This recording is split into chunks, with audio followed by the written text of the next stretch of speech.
Chicken curry talaga yung isa sa paborito ko po mula nung bata pa ako. Kayo po? Kasi 'di ba tayong mga bata, kadalasan fried chicken, ewan ko lang ba kung bakit gano'n, sabay gano'n 'no? Hindi talaga po, chicken curry, tapos pork curry, 'yan yung mga favorite ko nun dahil siguro sa gata, 'yun, yung pagiging creamy nito.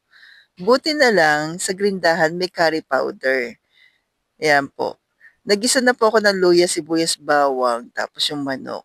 Kasi yung curry powder talaga, hesitate akong bumili sa hindi keto store dahil nga iniisip ko noon baka yung mga ingredients na nilagay o pinagsama-sama para maging curry powder ay ano, out sa'tin. Kaya yun po. So, naikwento ko lang naman. Naglagay na po ako ng asin at paminta sa ating manok.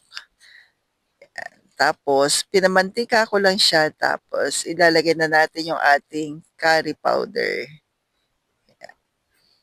So, kayo na pong bahala. 3 kilos na chicken kasi po ito, yung ating manok. Yan.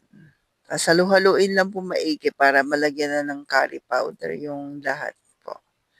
So kayo po, ano ba yung mga favorite niyo, naaalala ninyong mga meal na nung bata po kayo ay paborito niyo? Yan. After natin mailagay po yung ating curry powder, pinapamantika ko pa rin po siya. Yan. Tapos naglalagay na ako ng bell pepper o tinatawag na siling makopa. Yan. Siling makopa kasi tawag sa amin po nito eh, sa probinsya. Tapos naglalagay ako ng, yun, munti ko na mailagay yung tubig. Pangalawang gata ng niyog.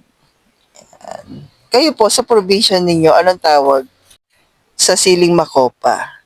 So, after ng pangalawang gata, pinapakuluan ko na po yan hanggang sa maluto na yung ating manok.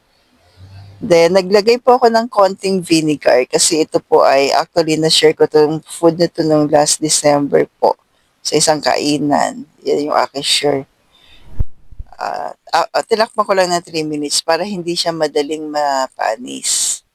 Yan, kasi gata nga po. Then, nilagay ko na ngayon yung pangalawang gata o yung tinatawag nating kakang gata. Yan. Unang gata ng nyog. Tapos, hindi ko na po yan tinatakpan hanggang sa magmantika. Gusto ko kasi sa chicken curry, nagmamantika siya talaga. Pinakukuluan ko pa yun na mas matagal, tapos nagmamantika. And by the way, parehas ba tayo? Yung gusto yung chicken curry na medyo spicy.